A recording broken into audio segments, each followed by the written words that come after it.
Welcome to Music Student 101.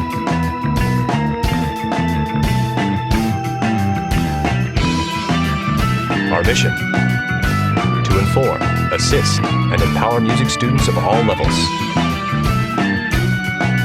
Today's topic: diatonic triads.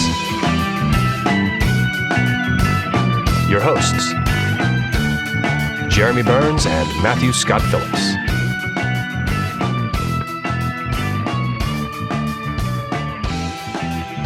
Welcome to another episode of Music Student 101. Welcome. How are you, Matt? I'm doing good, Jeremy. How are you? I'm doing pretty good.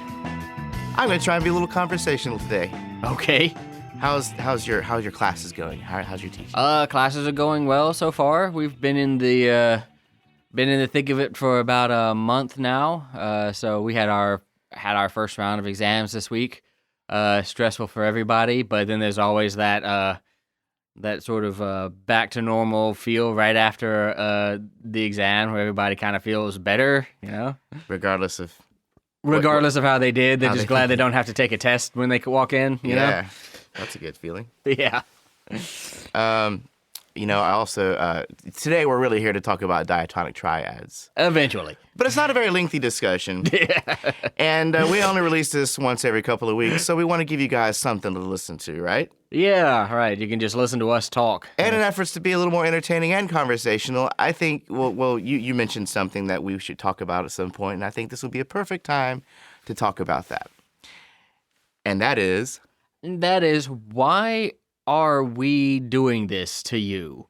And by we, I mean we music professionals, we music professors, we people who want you to do all of these crazy things and learn all of this dry stuff to get a music degree. Why are we doing this to you, the people who want music degrees? Because I remember feeling like that sometimes, and I know my students can feel like that sometimes. You know, when you're sitting in music theory and you're thinking, you're studying, German augmented sixth chords reinterpreted as a 5/7 to move to a key that's a step away. And you think, why? It's so confusing. It's like, I just want to play my instrument. Why are we teaching you these? Why are we making you do these things? why are you sapping all the fun out of music? Why are you sapping all the fun? I just want to play. There are a lot of people who can play, who have played instruments since they were kids or teenagers, that have even learned how to read music. The thing about going to get a degree is that piece of paper is more than just a piece of paper, right? This major institution, this university, has, in giving you that piece of paper, declared, we consider this person to be a music professional. And that's a really, really big deal. So when you ask the question, well, what sets apart somebody with a degree that is considered to be a music professional from someone it's not, it's really all of the things we're making you do. It's it's not just your ability to play. It's your grasp of music theory. It's your oral skills training. It is all of these different things that someone who hasn't gone through that is, in an ideal world, not accomplished in them in the way you are. Right? Right. So that's essentially why we do this. Let's talk about why we do it for people who maybe are not aspiring to be in the upper levels of academia. Right, yeah, because not everyone is aspiring to do that. I feel like this kind of thing, learning to be a musician, be it someone on the college path or not, just to be a musician, learning music theory has greatly helped me to communicate with other musicians. Absolutely. Assuming they know a little bit about it themselves. Absolutely. And if they have any kind of knowledge, even the minimal knowledge on music theory can make a practice go by so much faster or more productively. Right. If you can just say, it's a 5 chord, or this is Dorian mode, or, this is, just play the scale, that's so much better. Right. Because when I heard that, I said, wait a minute. When I first heard that, I said, wait a minute. I know the G chord, I know the C chord, I know an E minor. These are all letters. These are all letters. Where is this 5 chord coming from? Interestingly enough, we're going to find out about that Interestingly today. enough, we're going to talk about the 5 chord a little bit. Yeah. But yeah, I just think it's important. I mean, anything you have a passion about, you kind of want to be, you love it enough to want to know enough about it, to kind of be the authority on it. And if you're going to be the authority, then, you have to know things that people who are not the authority don't necessarily know, or like I said, ideally, not as accomplished at it as you are now.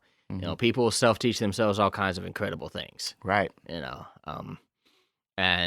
that is great. If you don't want to spend the enormous amount of work that it is to teach yourself something, then presumably that's why you're a music student. And to do it right, if I may. And to do it right, yeah, with a minimum of bad habits and misconceptions. Because I'll have you know that I played plenty of bass up until I got into college. Oh, absolutely. And I had all kinds of techniques that I thought were proper. Oh, yeah. And then I finally worked for me, right? It worked for me.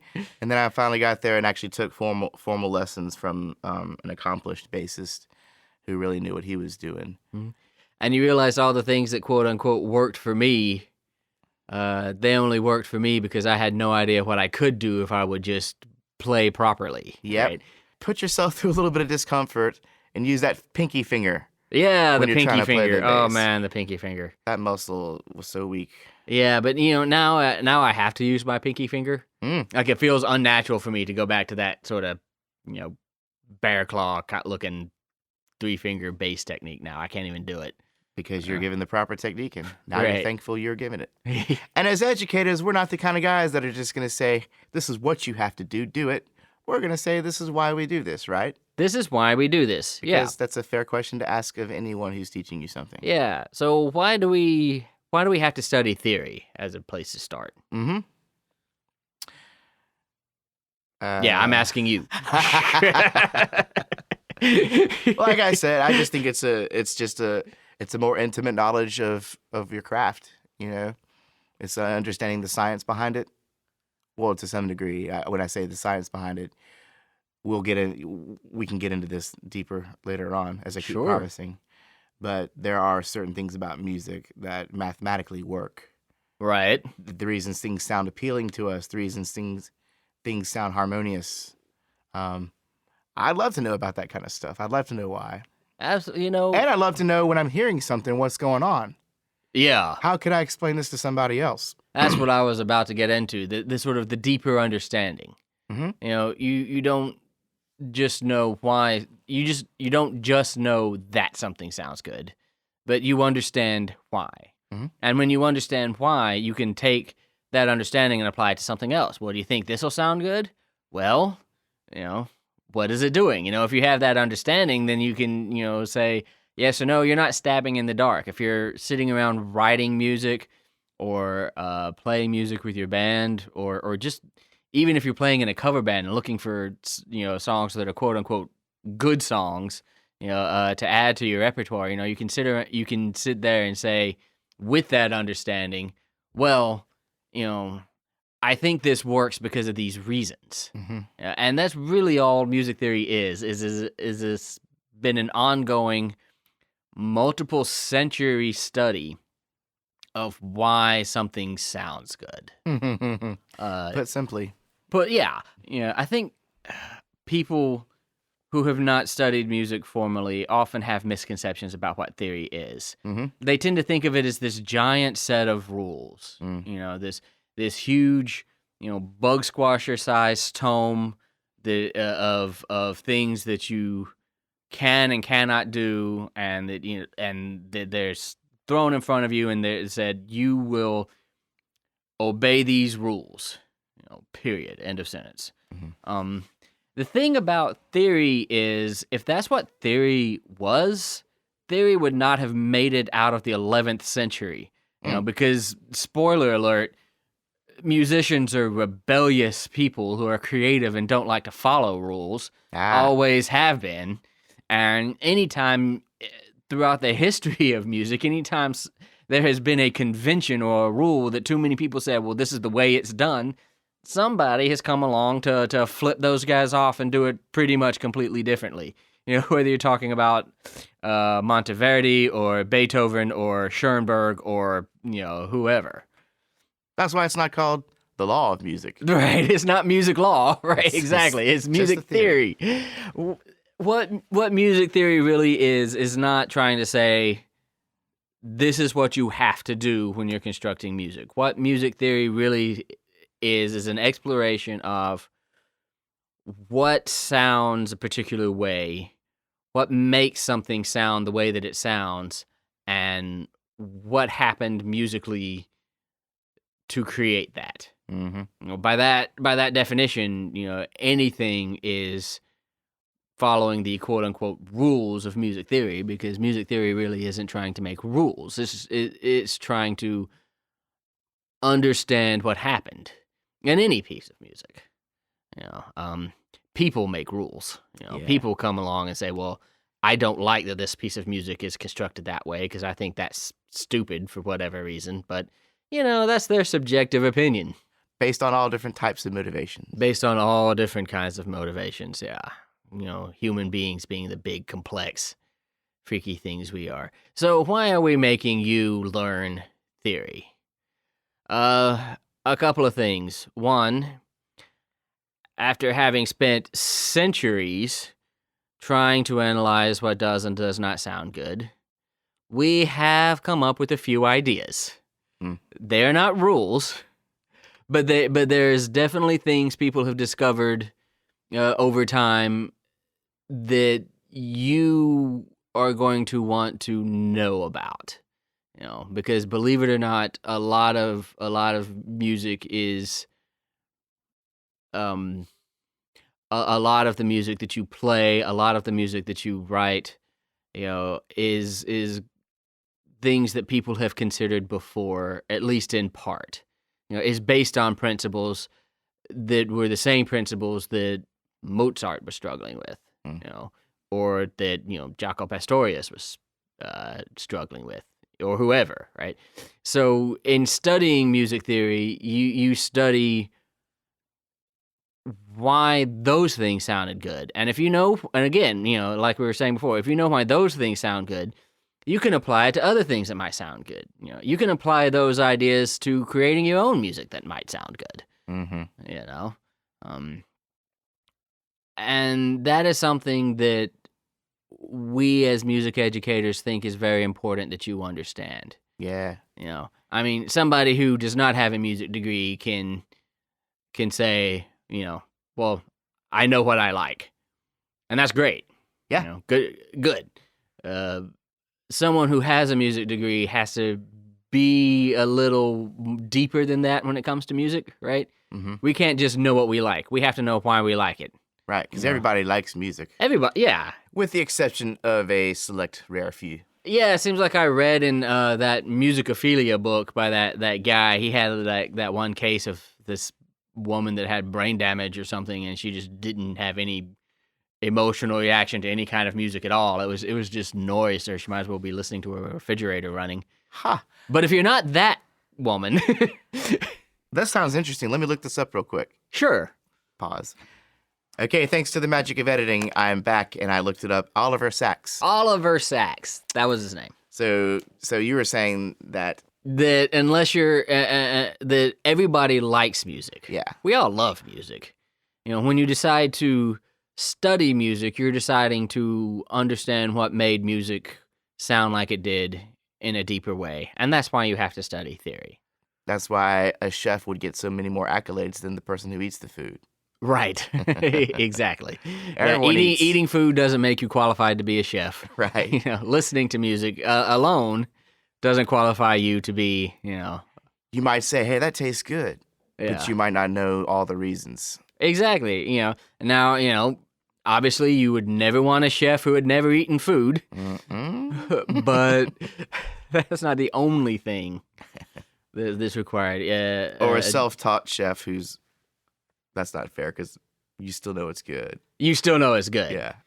When you're a self-taught chef, or if you're a self-taught songwriter who doesn't know theory, this is not something that cannot be done. But what you're doing effectively is sort of stabbing in the dark. Yeah. Oh, well, I didn't like that chord. Oh, well, I didn't like this chord. Oh, well, that sounds weird, or, that sounds boring. Knowing theory has greatly taken away the randomization of my songwriting technique. Absolutely. So before I'd be like, well, oh, here's a new chord, C major 7. I haven't messed around with that before. Let me just plug this in here anywhere and see how it works.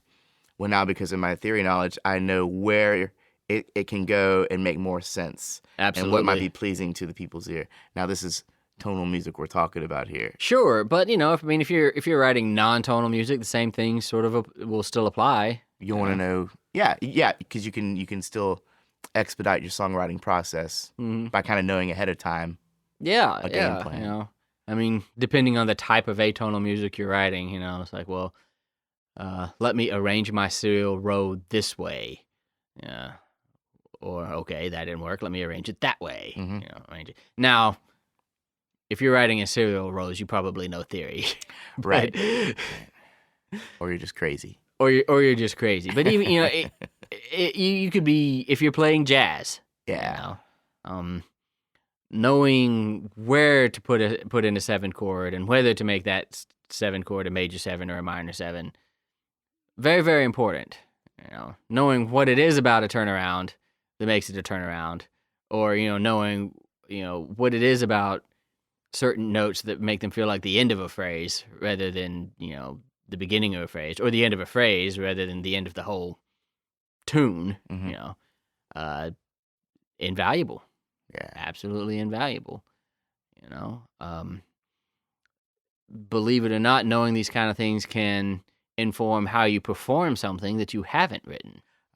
Do tell. If you know things about how the chord progressions work in a Bob Dylan song, then that can inform tiny little decisions about how long do I hold this chord for? Do I play louder here or softer here? Do I try to emphasize this motion into the bridge because this motion is a deceptive cadence that is really, really cool, or versus I don't know that they're all chords, so when the downbeat comes, I'm on a different one.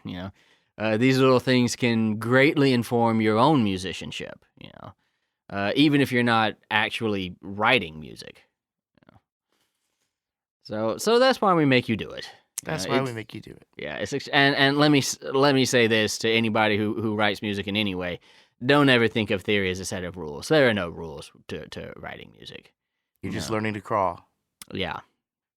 One more thing before we go into diatonic triads. We have a donate button. We're going to have a donate button on our website just to help keep the lights on around here. We'll probably put it up on the homepage of our website, musicstudent101.com, up there on the top right by the social media icons.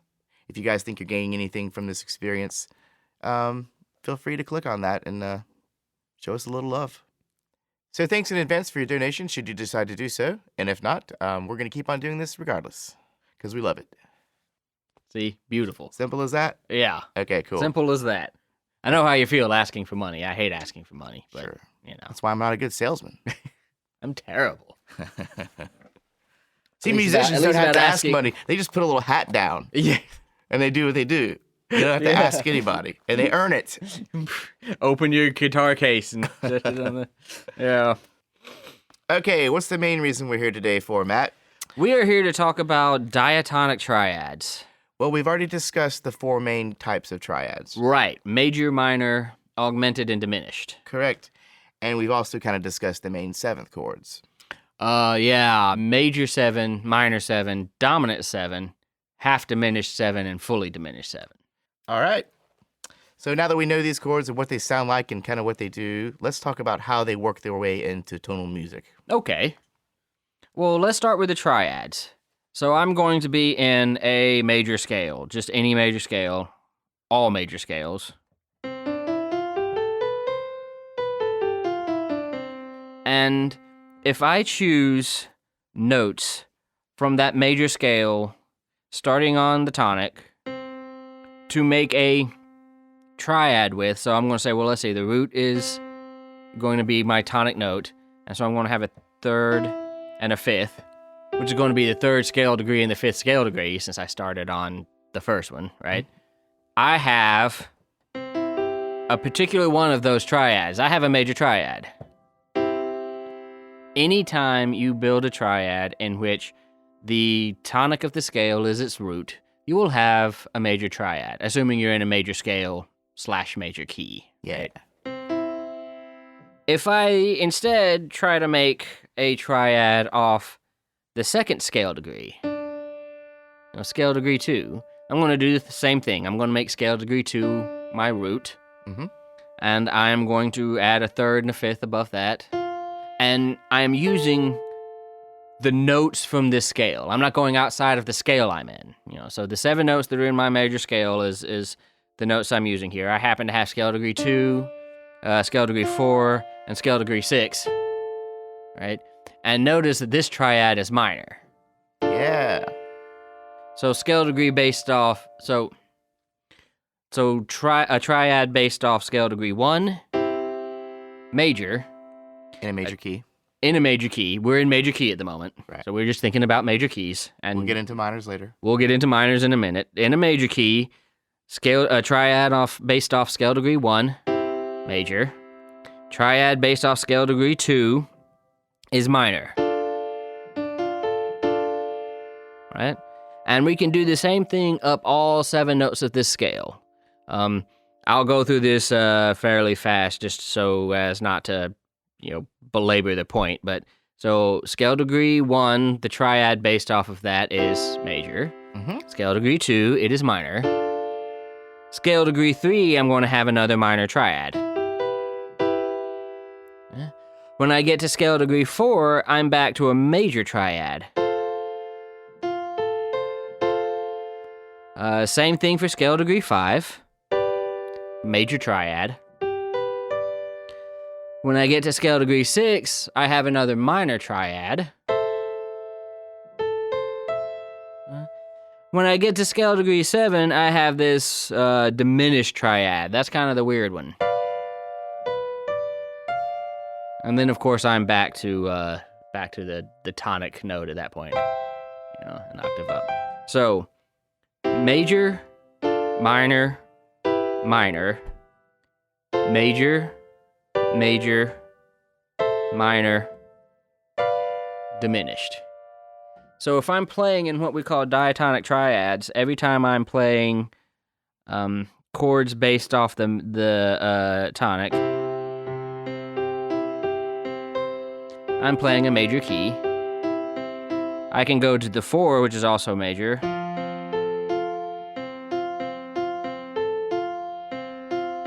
Or I can go to the 2, which is minor.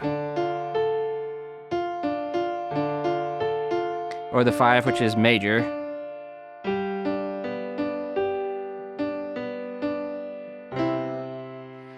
All right.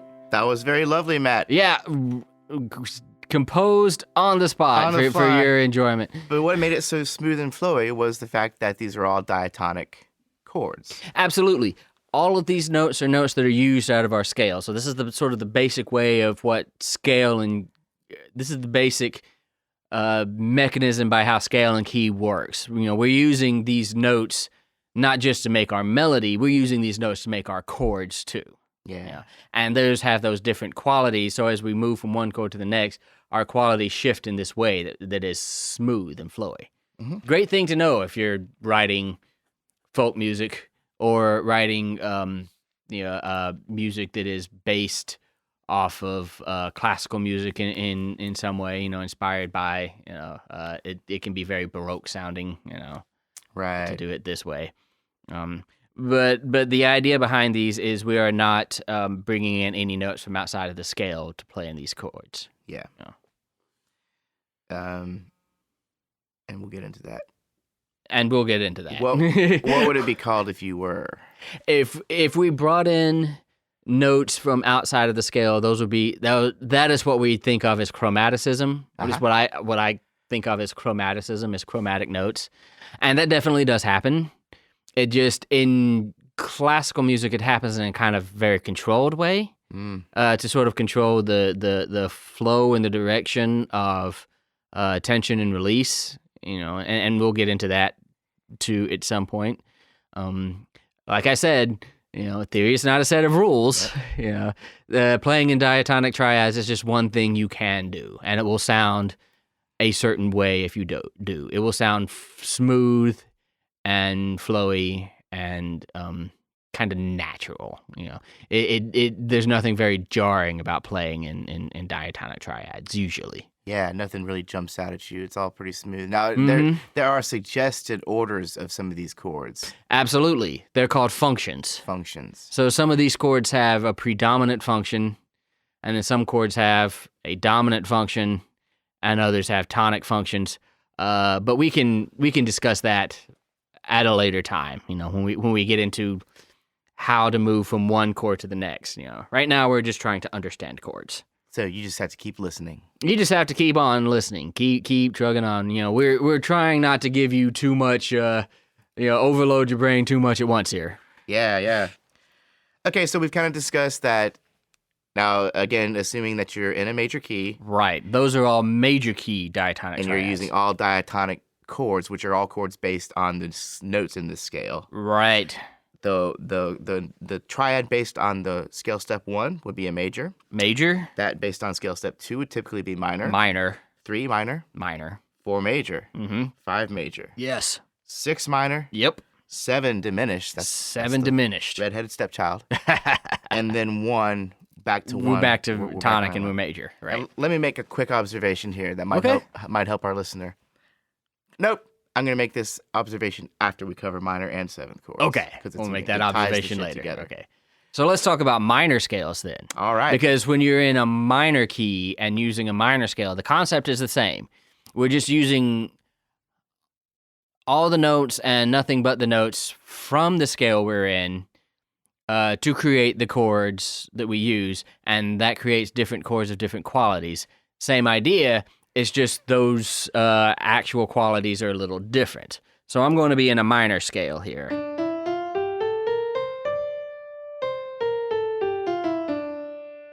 Right? Mm-hmm. So nice, pretty little minor scale. If I do the same thing, I'm going to create a triad whose root is my tonic note. So there's my tonic. There's my 3rd. There's my 5th. Again, scale degree 1, 3, and 5. You'll notice this time that it is minor. Because we are in a minor key now. Mm-hmm. If I do the same thing on scale degree 2, I'm going to make a chord in which scale degree 2 is my root. So scale degree 2, scale degree 4, and scale degree 6. You'll notice this time it is diminished.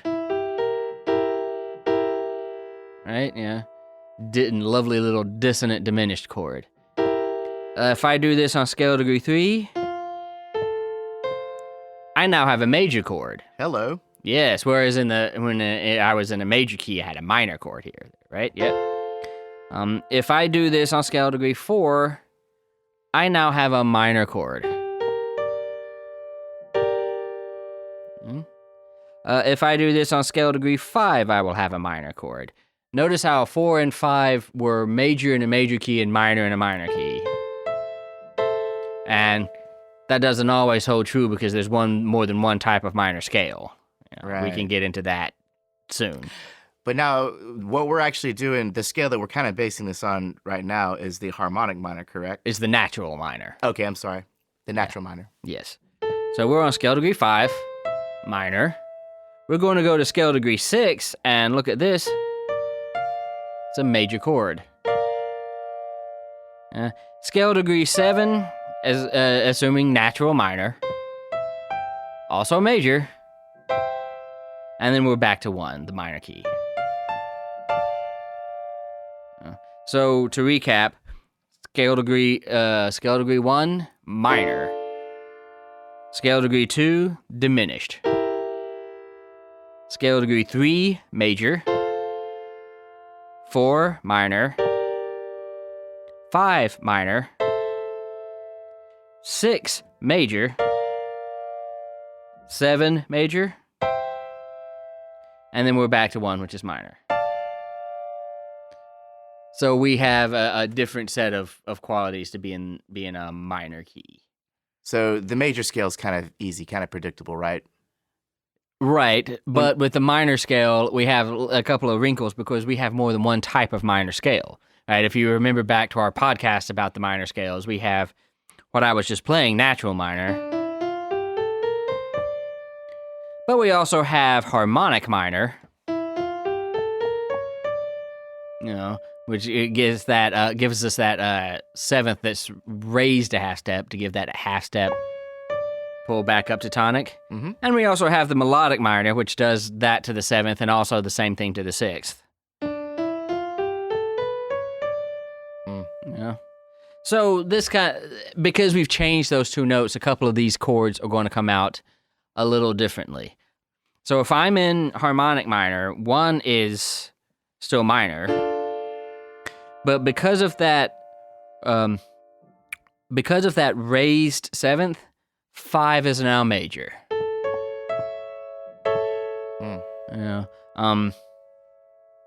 And that will sort of have a sort of stronger pull back towards tonic.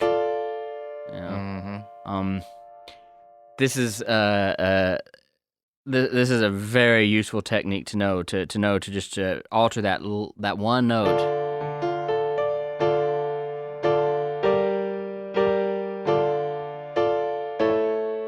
And there's just a great pull of emotion in there, right? The Eagles did this in Hotel California. Not Hotel California. Who did House of the Rising Sun? Was that the Eagles? The Animals. But I think the Eagles did do that in Hotel California. Okay, yeah. All right. The Eagles did this in Hotel California. And you hear it in House of the Rising Sun, too. This sort of major 5 back to... Yeah. And it just has a little bit of a pull. The original minor 5, doesn't have. That's more of a sort of a ye old Middle Ages Celtic kind of feel, right? Yeah. Versus. So the first example, you're going from minor 1 to minor 5 back to minor 1. Yes. And then the second example, minor 1 to major 5 back to minor 1. Just using the raised 7th degree of harmonic minor. And that's why we have the harmonics minor scale. That's why we have the harmonic minor. Melodic minor does a similar thing with the 4 chord. It makes that major also. Oh. So where you have, and then if I'm going to move to the 4 chord, and then to the 5. Oh, I really like that effect. Yeah, pretty, huh? Yeah, it's pretty cool. So because we have effectively 3 different minor scales, we have 3 different collections of diatonic triads that we kind of have to deal with a little bit. Yeah, I was kind of bummed out because I was kind of doing a little homework on this, and where you can only have 1, 2, 3, 4, 5, 6, 7 different diatonic chords in the major scale. Mm-hmm. There's a considerable greater number of combinations that you can get from the minor scales. Absolutely, yeah. Most theory textbooks and most theorists and things sort of consider the minor scale to be kind of fluid. We don't set ourselves and say, okay, I'm in natural minor or harmonic minor necessarily. We're sort of, we may be in natural minor right now because we like it, but, this can become harmonic minor with no warning whatsoever. It's considered sort of a fluid kind of a what do you need in the moment kind of a thing. At its core, minor is minor. At its core, minor is minor. But sometimes the melodic content can kind of dictate which scale we're drawing from. Absolutely. Yeah. Well, cool, man. So we talked a little bit about major. We've talked a little bit about minor. Dare we introduce the 7th chord into all this? Ooh. Yeah. Let's see. When we start creating 7th chords, we'll start with the major scale.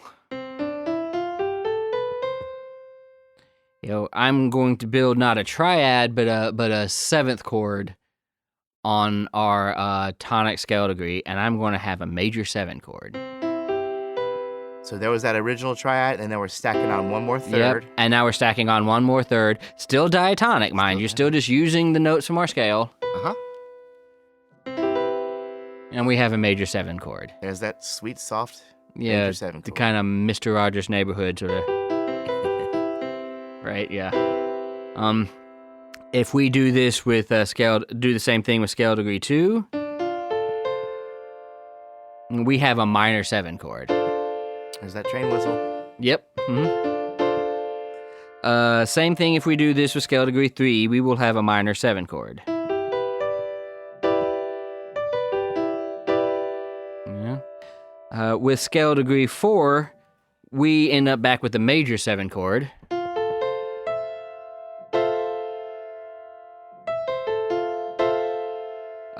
Five, we will have a major triad with a minor 7th, known as the dominant 7 chord.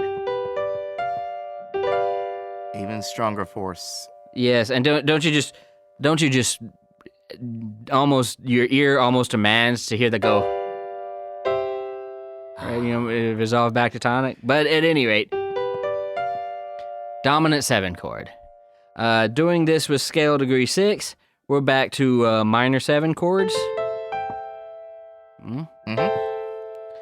Doing this with scale degree 7, we have a half diminished 7 chord.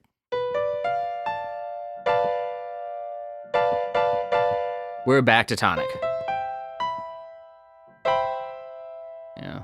So, to recap, 1, major 7, 2, minor 7, 3, minor 7, 4, major 7, 5, dominant 7, 6, minor 7,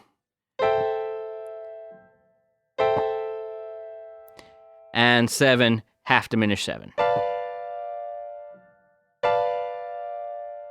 These are all chords based on the diatonic major scale. Right, we're using just the 7 notes from the major scale to create these 7 chords. Nothing brought in from anywhere else. So let's talk about the minor 7th chords. So in the minor key, we'll start with natural minor for the sake of simplicity. Okay.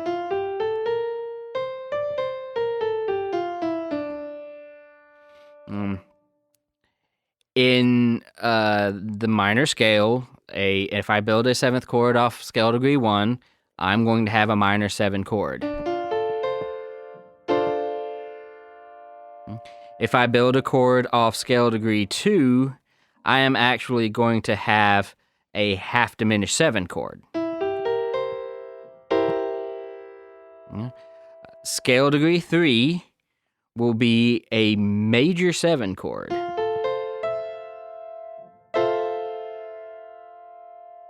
Scale degree 4 will be a minor 7 chord.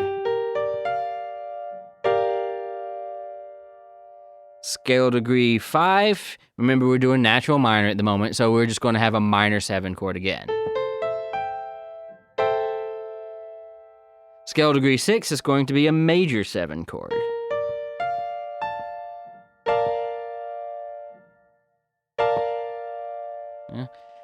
And scale degree 7, in natural minor at least, dominant 7.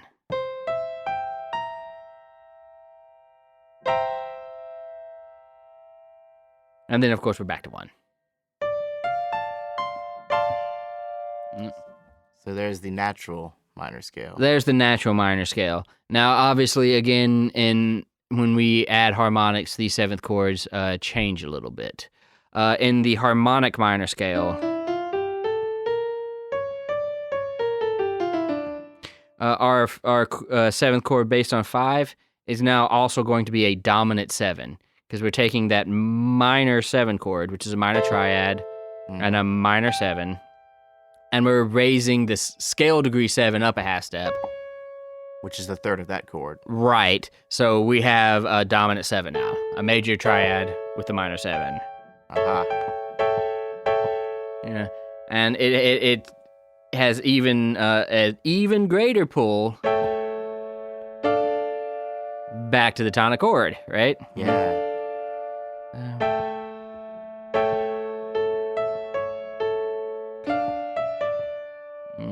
Get some really pretty things out of that. Very Right? much. With melodic minor, it's going to do that to the 5 chord. It's going to make it a dominant 7.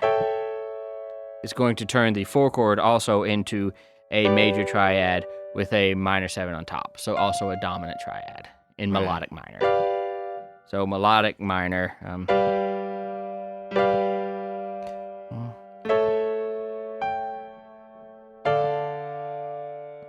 Nice. Yeah. Well, great, man. Does that cover the minor 7th chords? I believe it does. Gee, well, we're just rolling right along here. To say more on a subject that there's not much more to say on, there is something that you should know. One of the first things I started hearing when I started jamming with people, hey, let's go to a 4 chord. Let's do a 1-4-5 progression. Right. This is what they're talking about. Absolutely. Yeah. So 1-4-5 progression. We use numbers for everything in music. Mhm. You know, you've probably noticed that already. But we use Roman numerals to designate the root of the chord that we're playing and what scale degree it occupies in that scale. So, for example, if I say A1, you know, unless I specify scale degree 1, in which I'm just talking about that note, if I say A1, I'm probably talking about a 1 chord. In the key that you're in. In whatever key I happen to be in. Yeah. If we say let's do a 4-5-1 progression, then I'm going to assume you mean go from the 4 chord to the 5 chord to the 1 chord. You know. And if you saw that on paper, it would be Roman numeral 4, Roman numeral 5, Roman numeral 1, yeah. And actually, we use the capital, the regular Roman numerals that you're used to seeing everywhere to represent chords of major quality. When we're talking about minor quality, we actually use the lowercase version of those chords. It's really neat. So you can look at the Roman numeral and know the quality of the chord. Right. Yeah. Or if you're in theory class, you have to remember. Yeah. Because you're having to label these chords. But I have a couple of cool tricks to help you remember that. Oh, yeah? Yes, I do. Nice. Would you like to hear them? Yes. Okay. Well, here's one. These are just based on small observations I've made that you'll probably come up with yourself if you're looking for this kind of thing. So in the major scale, we have the perfect any intervals that have perfect relationships. Mm-hmm. So the units or the 1, Right. the 4, and the 5 Right. all seem to be holding the same chord quality. Okay. Major, major, major. Right. Right, yeah. When we flip that around to minor, the same thing occurs. Yeah. Natural minor. Yeah. You have a minor 1, minor 4, minor 5. Right. So those chords based on perfect relationships Mm-hmm. seem to flock together Yeah, I see what you're in saying. a strange way of saying that. Yeah. Weird way of saying that. I see what you're saying. So they're either all major or all minor if they have that perfect interval. Yeah, and if you're in a major scale, then they're all going to be major. If you're in a minor scale, they're all going to be minor. Yeah. Now, the mediant relationships, which we haven't fully discussed what a mediant relationship is, Yeah, 3 chords. but basically 3 chord and a 6 chord, those are doing the opposite. Yeah. So, you got if you're in a major key, you got a minor 3 and a minor 6. Yeah. They switch around. And Right, in a minor yeah. key, you have a major 3 and a major 6. Right. They're the opposite of the tonic note. Okay, so the perfect relationships are staying where they're at. The mediant relationships are flipping and doing the opposite, right? Right. Yeah. That leaves us with the 2 chord and the 7 chord. Right. Which is going to be minor. Either one will be minor or diminished. Right. Yeah. And I don't have any cool tricks about those except You those just are have to remember. the last 2 left. Yeah. But I know that if we're talking triads, there's only one diminished, right? In the major key, in the major scale. In the major key, but if we're talking about triads as opposed to 7th chords. Well, there's a 7 diminished chord, 7 diminished triad in the major scale, meaning the 7 chord is diminished, Yeah. and then 2 is diminished in the minor scale. But when we're talking about triads, it's only going to be diminished. It's not. It's not going to be half diminished or fully diminished. That's right, what I was yeah. getting at. So you don't Yeah, have that triads are struggle. only diminished. You don't have that because- struggle in your head. Yeah, because the half and full relate half and full relate to what kind of seventh is on top of that triad. So if there's no seventh, it's just diminished. Yeah. Is there anything else we can say about these diatonic triads? Just that if you're ever trying to write songs of your own, this is a great place to start. Yeah. You can work out a chord progression in diatonic triads, and you may not even keep it that way. Mm-hmm. You may decide later, well, I like this better if it's a non-diatonic triad in some way. But if you at least start with diatonic triads, you're at least starting with a harmonic language that basically makes sense. So you can sort of spice it up on top of that. Some people can find these chords a little bland, so you can do things to spice them up on top of that after you've gone by. But even if you want to do that, if you just start with these chords, you're starting on a basic principle that makes fundamental sense. So you're not going to have to do a lot of guesswork to make chords that flow naturally from one to the other. Yeah. Good techniques for songwriting. Yes, absolutely. Composition. Mm-hmm. Well, I think we're at a point where maybe we can do a quick review and call it a day on diatonic triads. Yeah, let's do that. So diatonic triads are triads that use only the notes from the scale you are in to create those triads. They have differing qualities. In the major scale, 1 is major, 2 is minor, 3 is minor, 4 and 5 are major, 6 is minor, and 7 is diminished. Yes. In the natural minor scale, 1 is minor, 2 is diminished, 3 is major, 4 and 5 are minor, 6 is major, and 7 is major. And when you create the harmonic minor scale, the difference is going to be that 5 is also major. The big difference, anyway, is going to be that 5 is also major. If you're creating the melodic minor scale, 4 and 5 are going to be major. And if you're following along on our website, which I would highly recommend. Well, yeah, at this point, you really need to be doing this that. This conversation will be way less cumbersome because you'll be looking at the actual visual representations of what we're talking about. Right. Because we will have, the orders and everything. Right. So that'll help out a lot, I think. Yeah. MusicStudent101.com. Go to Definitely. podcasts. Click on this episode, Diatonic Triads. Yes, please. Anyway, continuing. And then we come to our 7th chords in the major scale. 1 is a major 7 chord. 2 is a minor 7 chord. 3 is a minor 7 chord. 4 is a major 7 chord. 5 is a dominant 7 chord. 6 is a minor 7 chord. And 7 is a half diminished 7 chord. In the minor scale, 1 is a minor 7 chord. 2 is a half diminished 7 chord. 3 is a major 7 chord. 4 is a minor 7 chord. 5 is a minor 7 chord. 6 is a major 7 chord. And 7 is a dominant 7 chord. And then we're back to tonic. If you create the harmonic minor, the fundamental change you're making is you're making that minor 7/5 chord into a dominant 7/5 chord, which is really, really pretty, and you should try that. If you're in melodic minor, you are doing that to the 5 chord, and you're also making that minor 7/4 chord into a dominant 7 chord. And I love the way a minor 5 chord sounds after coming after the 1 or whatever. But Beautiful. It just doesn't want to go anywhere. It doesn't seem to want to go anywhere. Yeah. Minor 7 after the 1. So if we're in a minor key, and so minor 7/1.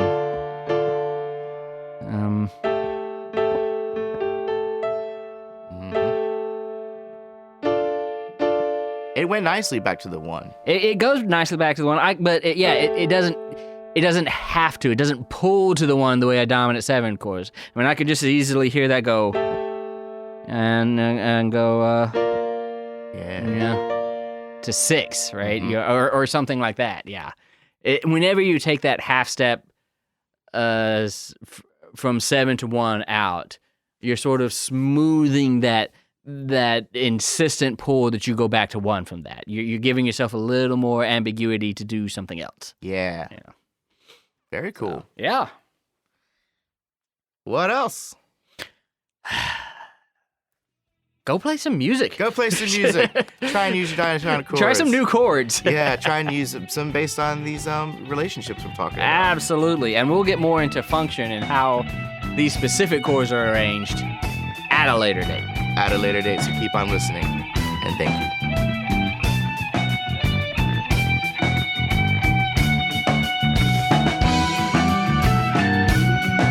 Thanks again for tuning in.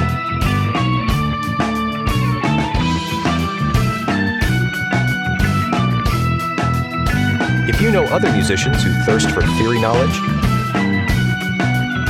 offer them a tall, cool drink of Music Student 101. Send them to musicstudent101.com or to our Facebook page.